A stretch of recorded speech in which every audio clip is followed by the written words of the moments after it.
बातमीपत्रामध्ये आता पाहणार आहोत सकाळच्या महत्त्वाच्या 100 बातम्या अतिशय वेगवान स्वरूपात सुरुवात करूया। महाराष्ट्रात कट्टर डाव्या विचारसरणीच्या 64 संघटना रडारवर आलेल्या आहेत। जनसुरक्षा विधेयकाच्या अंमलबजावणीनंतर महाराष्ट्रातील 64 संघटनांवर कारवाई होणार आहे। देशात आतापर्यंत आंध्र प्रदेश, तेलंगणा, छत्तीसगड आणि ओडिशा या 4 राज्यातील एकूण 48 संघटनांवर कारवाई झाल्याची माहिती आहे। गिरणी कामगारांच्या घरांसाठी राज्य शासन प्रयत्नशील असल्याचं मंत्री उदय सामंत म्हटले। मुंबई शहर आणि परिसरात जमीन उपलब्धतेनुसार घरं देणार असल्याचा निर्णय उपमुख्यमंत्री एकनाथ शिंदेंनी घेतलेल्या बैठकीत झाल्याची माहिती उद्योग मंत्री उदय सामंत यांनी दिली। स्वतःचे प्रतिक्रियांचे व्हिडिओज सोशल मीडियावर टाकायचे नाहीत। माध्यमांशी संवाद साधण्याची अधिकृत जबाबदारी ज्या प्रवक्त्यांना दिली आहे त्यांनी देखील मला विचारल्याशिवाय माझी परवानगी घेतल्याशिवाय कुठल्याही प्रकारच्या माध्यमांशी संवाद साधायचा नाही असे आदेश राज ठाकरे यांनी पदाधिकारी आणि प्रवक्त्यांना दिले। उपसभापती नीलम गोरे यांच्या बॉडीगार्डकडून ठाकरे गटाचे आमदार वरुण सरदेसाई यांना धक्का लागला। आमदार वरुण सरदेसाई विधानभवनाच्या पायऱ्यांकडे जाताना ही घटना घडली। यावेळी वरुण सरदेसाई त्या बॉडीगार्डवर भडकले आणि त्यानंतर नीलम गोरे आणि वरुण सरदेसाईंमध्ये जुंपली। संदीप सागवेंनी जुन्या तारखा टाकून लाखो रुपये उचलत शेकडो फाईल मंजूर केल्याचा आरोप भाजप आमदार संजय उपाध्याय यांनी केलाय। शासनाच्या तिजोरीचं मोठं नुकसान केल्याचंही त्यांनी म्हटलं। भाजप खासदार निशिकांत दुबेंचं मुंबई कनेक्शन समोर आलंय। दुबेंचा मुंबईच्या खार परिसरात कोट्यावधींचा फ्लॅट असल्याची माहिती समोर आली आहे।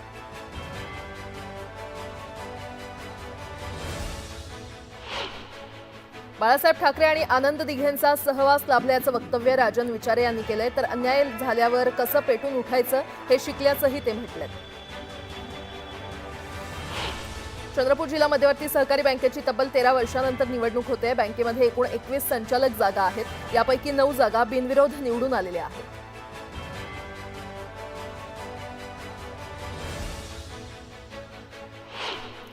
आता एक मोठी बातमी। गेल्या काही दिवसांपासून उद्धव ठाकरे आणि राज ठाकरेंच्या एकीची चर्चा होते। उद्धव ठाकरेंनी याबाबत सकारात्मक वक्तव्य केलंय। मनसे आणि शिवसेना उभाठाच्या युतीच्या चर्चा राजकीय वर्तुळात सुरू असतानाच महाविकास आघाडीचं काय होणार असा प्रश्न उपस्थित होतो। तर अशातच संजय राऊतांनी केलेल्या वक्तव्यामुळे महाविकास आघाडीच्या अस्तित्वावर प्रश्नचिन्ह निर्माण झालेलं आहे।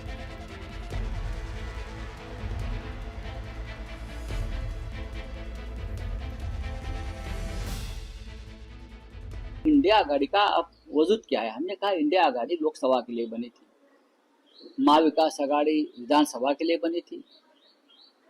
ये दोनों की कोई जरूरत लोकल बॉडी इलेक्शन में नहीं है, ये दोनों आघाड़ी की।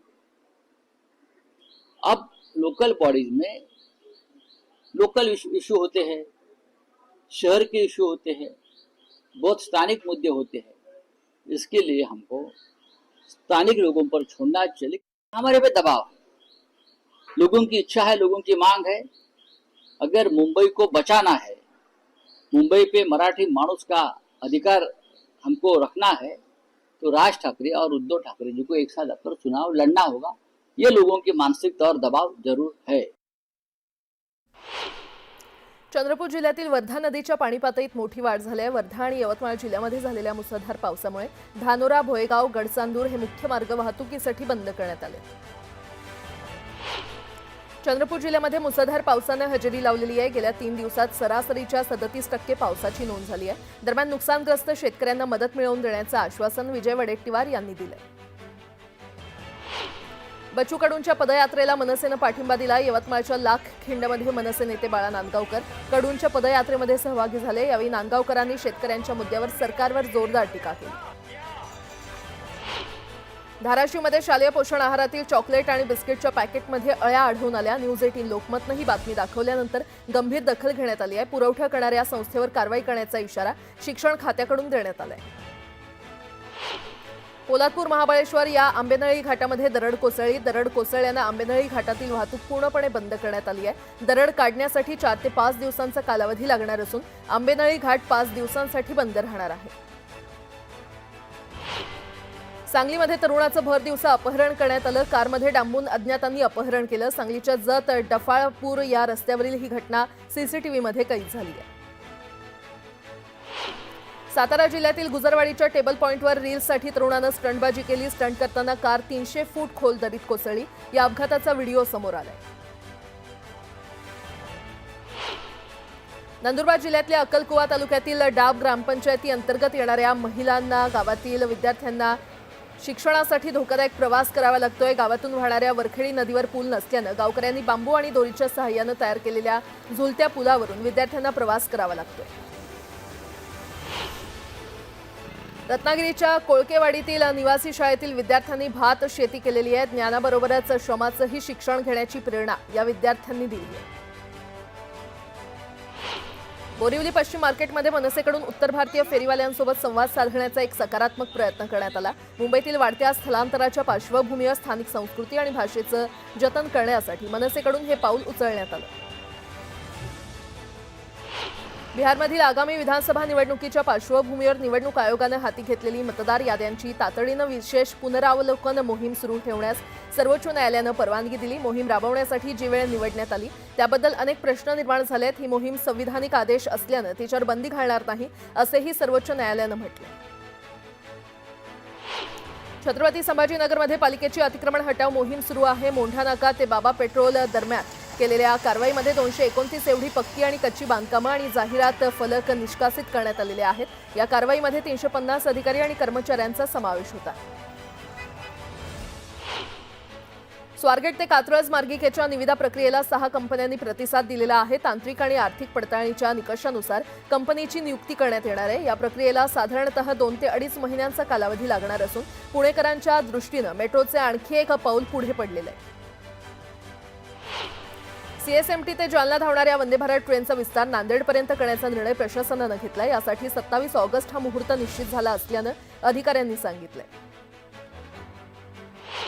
मुंबईच्या बेस्ट उपक्रमामध्ये भाडेतत्वावर 6,555 बस घेण्यासाठी विविध पुरवठादारांसोबत करार करण्यात आलेला आहे. त्यापैकी 2,167 बस बेस्ट उपक्रमाच्या सेवेमध्ये दाखल झाल्या असून उर्वरित बससाठी त्यांच्याकडे पाठपुरावा सुरू आहे. येत्या 4 ते 5 वर्षात बेस्टच्या ताफ्यात किमान 10,000 बसची भर घालण्याचा निर्णय घेण्यात आला आहे. नवी मुंबईतील सिडकोच्या घरांच्या किमती 30% कमी कराव्यात अशी मागणी विधान परिषदेमध्ये करण्यात आली. या संदर्भात सिडको अधिकारी आणि स्थानिक लोकप्रतिनिधींची बैठक घेऊन मार्ग काढला जाईल असं आश्वासन उपमुख्यमंत्री एकनाथ शिंदे यांनी दिलं. जळगावच्या यावल तालुक्यातील चिंचोली गावाजवळ एका हॉटेल मालकावर अज्ञातानं गोळीबार केला. हॉटेल मालक यामध्ये गंभीर जखमी झाला असून त्याला जळगावच्या खासगी रुग्णालयामध्ये दाखल करण्यात आलंय. तर पोलिसांनी घटनास्थळी भेट देऊन कारवाईला सुरुवात केली होती. आगामी काळात होणाऱ्या महापालिका, जिल्हा परिषद इत्यादी स्थानिक स्वराज्य संस्थांच्या निवडणुकीसाठी 1 जुलै 2025 पर्यंत ज्यांची मतदार यादीमध्ये नावं आहेत त्यांना मतदान करता येईल. त्यानुसार 1 जुलैची अंतिम केलेली मतदार यादी विचारात घेऊन मतदार संख्या, मतदार केंद्र, मतदान यंत्र आणि उपलब्ध मनुष्यबळाचा विचार करून निवडणुकीचं नियोजन करण्याचे आदेश राज्य निवडणूक आयुक्त दिनेश वाघमारे यांनी दिले. सरकारच्या विरोधात शेतकरी, कामगार आणि विद्यार्थी अशा कोणालाही आंदोलन किंवा मोर्चे काढण्याची तसंच विरोधी भूमिका मांडण्याची पूर्ण उभं असून विरोधकांवर मनमानी पद्धतीनं किंवा आकसानं कारवाई केली जाणार नाही आणि विशेष जनसुरक्षा कायद्याचा गैरवापर होणार नाही अशी ग्वाही मुख्यमंत्री देवेंद्र फडणवीस यांनी दिली. कराड तालुक्यातील भुरभुशी इथे खडी नावाच्या शिवारात रात्री वाहन चालकांना बिबट्याचं दर्शन झालं. वाहनाची लाईट पडत बिबट्याला कॅमेऱ्यामध्ये कैद केलं असून या बिबट्यांचा वनविभागानं बंदोबस्त करावा अशी मागणी होती. प्रभादेवी आणि परळ रेल्वे स्थानकांना जोडणारा पूल जुना झाल्यामुळे तोडण्यात येणार आहे आणि त्यामुळे रहिवासी, प्रवासी, रुग्ण, विद्यार्थी आणि नोकरदार यांची गैरसोय होऊ नये यासाठी एल्फिन्स्टन पुलाबरोबरच करी रोड आणि लोअर परळ पुलाला जोडणारा वेगळा समांतर असा पूल उभारण्यात येणार आहे अशी माहिती उपमुख्यमंत्री एकनाथ शिंदे यांनी दिली आहे.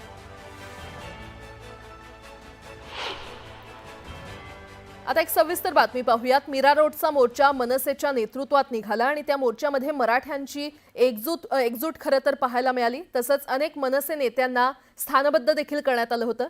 या मोर्चा दरम्यान मनसे पदाधिकाऱ्यांची धरपकड देखील झाली. या पार्श्वभूमीवर राज ठाकरे मीरा रोडला भेट देणार आहेत. 18 जुलैला मराठी मोर्चा आणि घडलेल्या प्रकारानंतर राज ठाकरे मीरा रोडला जाणार आहेत. दरम्यान रॅली तसंच सभा होऊ शकते का याबाबत चाचपणी सुरू आहे.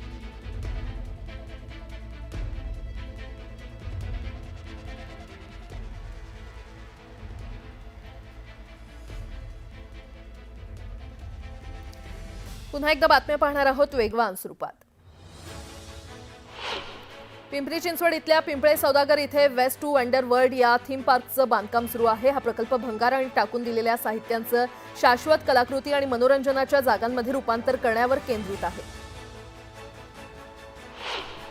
मिठी नदी गाळ घोटाळ्याच्या चौकशीसाठी एसआयटी नेमून तब्बल 3.5 लाख फोटो तपासासाठी दिलेले आहेत. या घोटाळ्यातील दोषींना सोडणार नाही. सर्वांना चौकशीच्या फेऱ्यामध्ये आणलं जाईल. तसंच निविदांवर बाहेरून नियंत्रण ठेवणाऱ्या अदृश्य शक्तींचा देखील तपास करून कारवाई केली जाईल, असं उद्योगमंत्री उदय सामंत यांनी सांगितलं. सुट्टीच्या कालावधीमध्ये बस सेवेला अल्प प्रतिसाद मिळत असल्यानं हा तोटा भरून काढण्यासाठी पुणे महानगर परिवहन महामंडळानं पर्यटन आणि धार्मिक स्थळांच्या ठिकाणी सुरू केलेल्या बस सेवेला प्रवाशांचा प्रतिसाद मिळत असून पीएमपीच्या तिजोरीमध्ये भर पडली आहे. गेल्या 6 महिन्यात 20 लाख रुपये महसूल जमा झालाय. मध्य रेल्वेनं नवीन पुणे अहिल्यानगर शिर्डी नाशिक या सेमी हायस्पीड मार्गासंबंधी सविस्तर प्रकल्प अहवाल पूर्ण केलाय. कागदोपत्री त्रुटींची छाननी करून हा अहवाल आठवड्याभरात रेल्वे मंत्रालयाकडे पाठवण्यात येणार आहे. महापालिकेच्या हद्दीलगत असलेल्या पुणे तसंच खडकी कॅन्टोन्मेंट बोर्डाच्या हद्दीतील नागरी परिसराचा समावेश करण्यास गुरुवारी मुख्यमंत्री देवेंद्र फडणवीस यांनी तत्वतः मान्य दिली.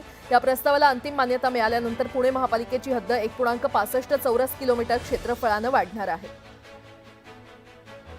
राष्ट्रीय शैक्षणिक धोरणानुसार विद्यार्थ्यांच्या क्रेडिट हस्तांतरणासाठी महत्त्वपूर्ण असलेले अपार आयडी काढण्यात न आल्यानं 8,375 विद्यार्थ्यांचे निकाल लावण्यात आलेले नाहीयेत आणि त्यामुळे मुंबई विद्यापीठाशी संलग्न महाविद्यालयातील 17,503 विद्यार्थ्यांचं भवितव्य टांगणीला लागलंय. त्यांना पुढील शिक्षणासाठी प्रवेश मिळवताना अडचणींचा आता सामना करावा लागतोय.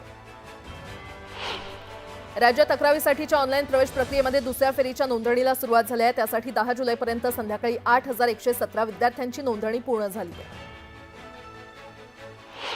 बीडच्या माजलगाव नगरपालिकेच्या मुख्याधिकाऱ्याला 6 लाख रुपयांची लाच घेताना रंगेहात पकडण्यात आलं. छत्रपती संभाजीनगर इथल्या लाचलुचपत प्रतिबंधक विभागाच्या पथकानं माजलगावमध्ये ही कारवाई केली. आमदार अभिजित पाटील अध्यक्ष असणाऱ्या विठ्ठल सहकारी साखर कारखान्याची बदनामी थांबवण्यासाठी एका स्वयंघोषित कामगार नेत्यानं 10 लाख रुपयांची खंडणी घेतल्याचं बोललं जातंय. किरण घोडकेला 10 लाख रुपयांची खंडणी घेताना पकडण्यात आलंय. सध्या घोडकेची पोलिसांकडून कसून चौकशी सुरू आहे. उपमुख्यमंत्री एकनाथ शिंदे यांनी सार्वजनिक बांधकाम विभागाच्या अखत्यारीतील सर्व पुलांचं स्ट्रक्चरल ऑडिट करून पुलांच्या दुरुस्तीचे आदेश दिलेले होते. त्यापाठोपाठ आता नगरविकास विभागानं देखील महापालिका आणि नगरपालिकांना त्यांच्या अखत्यारीतील सर्व पुलांचं स्ट्रक्चरल ऑडिट करून दक्षता घेण्याचे निर्देश दिले. शेतकऱ्यांसाठीच्या योजनांमध्ये गैरव्यवहार केल्यास कठोर कारवाई होणार आहे. यामध्ये सामील असलेले अधिकारी आणि कर्मचारी यांच्यावर कठोर कारवाई करण्यासाठी नवीन विशिष्ट कार्यप्रणाली तयार करण्यात येणार असल्याचं कृषी राज्यमंत्री आशिष जयस्वाल यांनी सांगितलं. तर आणखी 2 अधिकाऱ्यांना येत्या 8 दिवसात निलंबित केलं जाणार आहे. पुण्यातील 2 कुख्यात गुन्हेगारांना नगर शहरातील क्लेरा ब्रूस या शाळेमध्ये सापळा रचून कोतवले पोलिसांनी अटक केली आहे. त्यांच्याकडून 4 पिस्तुलं, 34 जिवंत काडतुसं आणि 3 मोबाईल तसंच 4 चाकी स्विफ्ट वाहन असा तब्बल 8,66,000 रुपयांचा शस्त्रसाठा हस्तगत करण्यात आलाय.